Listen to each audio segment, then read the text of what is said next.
तो आइए देखते हैं हम लोग क्वेश्चन नंबर 16। ठीक है, ये जो क्वेश्चन नंबर 16 है प्रश्नावली 9.1 का अंतिम क्वेश्चन है। ठीक है, और ये बहुत ही मज़ेदार क्वेश्चन है। ठीक है, इसमें क्या है ना, थोड़ा सा ये अलग तरीक़ा से बनेगा। अलग तरीक़ा से बनने का मतलब नहीं, बनेगा वही तरीक़ा से, बस यहाँ पे क्या है कि प्रश्नावली 8.2 का यूज करना पड़ेगा। ठीक है, मैंने आपको बताया था प्रश्नावली 8.1 और 8.2। ठीक है, तो हम लोग वही को यूज करते हैं, या 8.3। ठीक है, तो अभी तक जितना भी हम लोग यूज किए 8.2 का यूज कर रहे थे, यहाँ पर हम लोग 8.3 का उपयोग करके इसको हल करने का कोशिश करेंगे। ठीक है, तो हम लोग देखते हैं ये क्या बोलता है क्वेश्चन। क्वेश्चन बोल रहा है कि मीनार के आधार से एक सरल रेखा, मीनार जो है, ठीक है, मीनार के आधार, मीनार का ये आधार है, इसके आधार से एक सरल रेखा में क्या है 4 मीटर और 9 मीटर की दूरी पर दो बिंदु है। ठीक है, हम लोग यहाँ से ले लेते हैं 4 मीटर, 4 मीटर एक, और यहाँ से ले लेंगे 9 मीटर, मान के चलो ये। ठीक है, तो यहाँ से ये तो 5 मीटर हो जाएगा, कुल टोटल यहाँ से यहाँ तक 9 मीटर है, तो ये क्या हो जाएगा 5 मीटर हो जाएगा ना। यहाँ से यहाँ तक 4 मीटर, यहाँ से यहाँ तक 5 मीटर, 9 मीटर हो गया टोटल। ठीक है, तो हम लोग इसको अभी मिटा देते हैं। ठीक है, ये बोला है। तो उन्नयन कोण क्या है, पूरक कोण है। पूरक कोण कहने का मतलब क्या होता है, दो कोणों का योग 90 डिग्री का हो। ठीक है, तो मान लेते हैं यहाँ पे कोण भी नहीं दिया हुआ है, इसीलिए ये मज़ेदार कोण, सिर्फ बोला है पूरक कोण। तो हम लोग मान लेते हैं ये थीटा है, कितना है नहीं पता, एक्स नहीं मानेंगे, थीटा को हम बतलाए थे। देखिए, अगर हम लोग क्या होता है समीकरण पढ़ते हैं तो वहाँ पे एक्स मानेंगे, अगर हम लोग कोण पढ़ेंगे तो वहाँ पे एक्स की जगह क्या मानते हैं, एक्स नहीं मानते, उसके जगह थीटा मानते हैं, मानते हैं ना। तो वही चीज़ है, यहाँ पे एक्स नहीं मानेंगे, यहाँ पे हम लोग थीटा मानेंगे। तो ये थीटा हो गया। तो पूरक कोण कितना होता है, दो कोणों का योग 90 डिग्री, मतलब इन दो कोणों को मिला करके 90 डिग्री होगा, ये बतला रहा है। तो ये कितना हो जाएगा 90 माइनस थीटा हो जाएगा। ठीक है, इसका डिग्री कितना है 90 माइनस थीटा, और ये थीटा डिग्री दिया हुआ है, यहाँ से यहाँ तक 4 डिग्री ये। तो हम लोग इसका नामकरण दे देते हैं ए बी सी और डी। ठीक है, तो बताना है कि सिद्ध करना है। देखो यहाँ पे क्या बोल रहा है, डी और सी जो है वो 6 मीटर आएगा, ये हम लोगों को यहाँ पे सिद्ध करना है। आंसर यही आएगा, 6 लाना ही है, बट कैसे लाना है ये हम लोगों को सिद्ध करना है। ये आएगा 6 आ गया, आंसर सही है, हम लोग लिख देंगे कि 6 मीटर इसका हाइट है। ये बता रहा है लेकिन तुम ला के दिखाओ, ये बोल रहा है। हमको पता है कि मेरा घर का हाइट कितना है 6 मीटर है, हम तुमको थीटा भी नहीं बता रहे कि कितना डिग्री थीटा है, बस डिस्टेंस बता दे रहे कि 4 मीटर पे कुछ थीटा बनेगा, और फिर उसके बाद फिर आगे 9 मीटर पे कुछ थीटा बनेगा। क्या बनेगा तुम खुद डिसाइड करो और बताओ कि मेरा हाइट 6 मीटर है ये कि नहीं। लेकिन हमको पता है 6 मीटर का मेरा घर है, तो वही चीज़ ये बोल रहा है। हमको 6 दिया हुआ है, आंसर भी 6 लाना है, लेकिन ला करके दिखाने की, देखो तेरा घर का हाइट कितना है 6 मीटर है। तो यहाँ पे देखते हैं हल करके। ठीक है,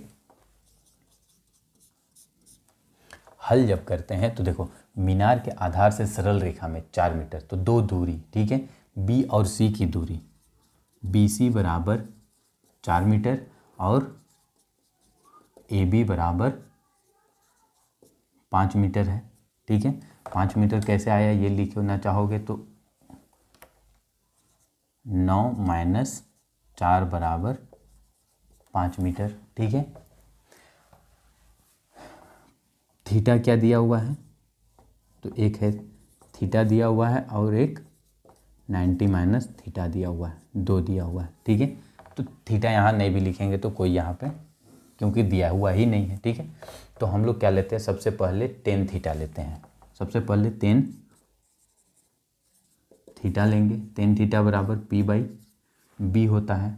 ठीक है, टेन थीटा बराबर क्या होता है, पी बाई बी होता है। तो टेन थीटा हम लोगों को, ये अभी हम लोगों को नहीं पता है कि ये क्या है इसका हाइट। ठीक है, तो हम लोग इसका हाइट को क्या मान लेते हैं, एक्स मान लेते हैं। ठीक है, तो टेन थीटा ही रहेगा, ये तो नहीं दिया, पी कितना दिया हुआ है तो पी एक्स हो जाएगा और ये 4 हो जाएगा। ये हम लोगों को नहीं पता, बस इतना में हम लोग इसको एक समीकरण मान लेते। थीटा दिया हुआ था, थीटा लिए, एक्स बाई 4 हो जाएगा। ठीक है, अब हम लोग लेते हैं टेन 90 माइनस थीटा,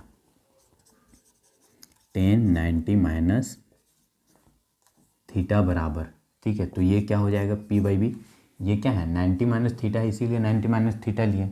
तो उसके लिए क्या हो जाएगा यहाँ से यहाँ तक, तो यहाँ से यहाँ तक कुल टोटल 9 है। ठीक है। तो 10 90 माइनस थीटा बराबर क्या होता है हम लोगों को पता है, कोट थीटा होता है। तो हम लोग इसको लिख सकते हैं कोट थीटा बराबर P कितना हो जाएगा, P x ही रहेगा और B कितना हो जाएगा हमारे लिए 9। क्यों आया ये, तो यहाँ लिखोगे 10 90 माइनस थीटा बराबर कोट थीटा। ठीक है, क्योंकि 10 90 माइनस थीटा बराबर कोट थीटा होता है और ये आ गया। अब हम लोग इसको मान लेते हैं समीकरण 2 छोटा सा। ठीक है। अब समीकरण 1 और 2 को गुना कर देंगे। समीकरण 1 2 को गुना करने पर, समीकरण 1 और 2 को गुना कर देंगे तो ये 10 और ये कोट गुना हो जाएगा। 10 थीटा इंटू कोट थीटा बराबर ये दोनों गुना हो जाएगा x/4 इंटू x/9। तो 10 इंटू कोट बराबर होता है पता है 1, बराबर x और x गुना हो जाएगा तो x का स्क्वायर बटे 9 चौके 36, ये इधर आ जाएगा। तो क्या हो जाएगा 36 का 36 बराबर x का स्क्वायर, यानी कि x ज्ञात करना है तो √36 और x बराबर √36 किसका वर्गमूल होता है 6 का। ठीक है।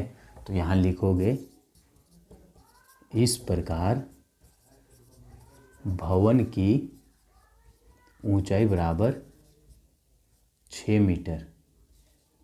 प्रूफ, आंसर नहीं लिखोगे, इसको प्रूफ लिखोगे। ठीक है। हम लोगों ने यहाँ से इसको सोल्व करना शुरू किया। पहले 10 और कोट का मान निकाले, 2 समीकरण बन गया। एक समीकरण ये, समीकरण 1 और 2 को गुना करने पर ये दोनों गुना हो गया। 10 और कोट का वैल्यू गुना 1 होता है। ये 8.4 में हम लोग देख चुके हैं, 8.3 में भी देख चुके हैं और बस ये हल हो गया। ठीक है। तो इस तरह हम लोगों का 9.1 कंप्लीट हुआ। देखिए एक्चुअली क्या है, आप लोगों को लग रहा होगा कि पहले हम लोगों ने 2 पॉइंट पढ़ा, फिर सीधे आ गया 8 पॉइंट में, फिर सीधे हम लोग पढ़े 9 पॉइंट, फिर अब आगे क्या पढ़ेंगे, क्या 10 पॉइंट। तो नहीं, देखिए एक्चुअली में क्या है ना, इस क्रैश कोर्स में ये है कि पहले हम लोग जो है, इसको मैं मिटा देता हूँ। ठीक है।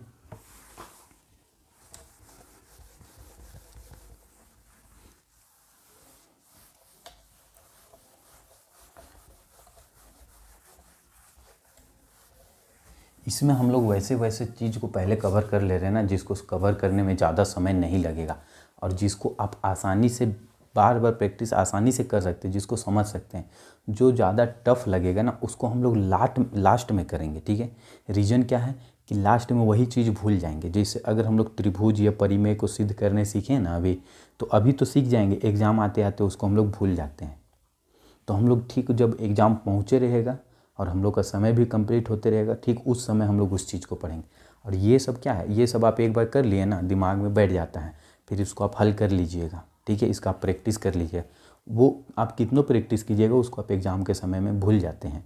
तो इसीलिए हम लोग उसको ठीक वही समय पढ़ेंगे ताकि दिमाग में ताज़ा रहेगा और आप लोग तुरंत उसको एग्ज़ाम में लिख पाइएगा। ठीक है। तो यही रीज़न है कि हम क्या कर रहे हैं पहले ये। तो अब हम लोग क्या करेंगे, तो और मेन है ना, जो एग्ज़ाम में परफेक्ट जो नंबर आता है ना, परफेक्ट जिससे नंबर आता ही है, वो हर बार एग्ज़ाम में पूछता ही क्वेश्चन।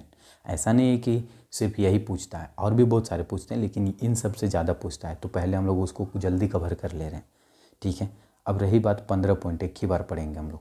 14 और 15 दोनों को कंप्लीट, ये दोनों से आता है। ये सब अगर कंप्लीट हो जाएगा ना, तो इससे क्या होगा ना कि आप लोगों को बड़ा बड़ा नंबर पकड़ने का आ जाएगा। फिर क्या होता है, बाकी सब जो रहता है वो 2 number 3 number 2 number 3 number 2 number 3 number का आता है। ये सब जो क्वेश्चन आता है वो डायरेक्टली 5 नंबर का आता है। ठीक है। तो 5 नंबर वाला आता है। तो देखिए आप लोगों को पता है सांख्यिकी में आएगा माध्य माध्यक बहुलक निकालने 5 नंबर का, और ये 3 दिन का काम है। 3 दिन में हम लोग इसको कंप्लीट कर लेंगे। प्रायिकता जो लगभग समझ में नहीं आता है, मैं ये वादा करता हूँ एक बार आप जो वीडियो बनेगा ना उसको देख लीजिएगा, प्रायिकता का एक भी क्वेश्चन कभी गलती नहीं होगा। भले ही 1 नंबर में आता है, लेकिन वो 100% नंबर, उसमें गलती होने वाली चांस ही नहीं है। तो एक दिन की बात है प्रायिकता, हम लोग का 15 पॉइंट जो होगा वो एक दिन में ही कंप्लीट हो जाएगा। लगभग 2-3 जो वीडियो अपलोड होंगे, ठीक है। छोटा छोटा अगर लंबा वीडियो अपलोड हुआ तो लगभग आधा घंटा में प्रायिकता कंप्लीट हो जाएगा, ठीक है। अब रही बात सांख्यिकी 14 पॉइंट का, तो इसके बाद 14 पॉइंट करेंगे और 14 पॉइंट कंप्लीट होने के बाद हम लोग को जब देखेंगे तो हम लोग को लगभग लगेगा कि क्वेश्चन बहुत सारा अब हम लोग से बनने लगेगा। फिर हम लोग सीधे आ जाएंगे आगे की ओर, जो समीकरण को सॉल्व करने में काम करता है, ठीक है। तो उसके बाद हम लोग धीरे धीरे पहले हम लोग उस चीज़ को जल्दी कंप्लीट कर लेते जो एग्ज़ाम में एकदम ज़्यादा नंबर वाला होता है, ठीक है। और जिसको गलती हो जाता है वो लास्ट में अगर हम लोग उसको सॉल्व करने चलेंगे तो क्या होता है कि उसमें लगता है कि पहुँचते पहुँचते टाइम और क्लास उसका कंप्लीट नहीं हो पाता है, ठीक है। तो हम लोग पहले जो इजी है पहले उसको कंप्लीट कर लेते हैं ताकि आप लोगों को और किसी प्रकार का इजी के लिए ज़्यादा टाइम नहीं देना पड़े, ठीक है। क्योंकि जब थोड़ा टफ में अचानक आ जाएंगे तो फिर थोड़ा आप लोगों को माइंड में भी लगेगा कि नहीं भारी लग रहा है, ठीक है। तो हल्का हल्का चीज़ अगर कंप्लीट हो जाएगा तो लगेगा बस 1-2 चैप्टर तो बचा हुआ है, अब इसको किसी तरह हम लोग हैंडल कर ही लेंगे, ठीक है।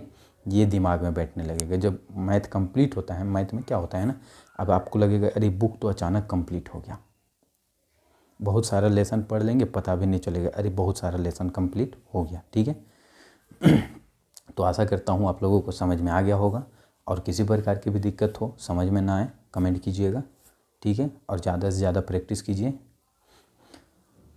और रही बात MCQ जो ले रहे थे वो अचानक बंद हो गया, मेरा एग्ज़ाम आने के कारण मैंने उसको बंद किया है। वो लगभग 5 तारीख के बाद से फिर कंटिन्यू शुरू कर दूंगा, ठीक है।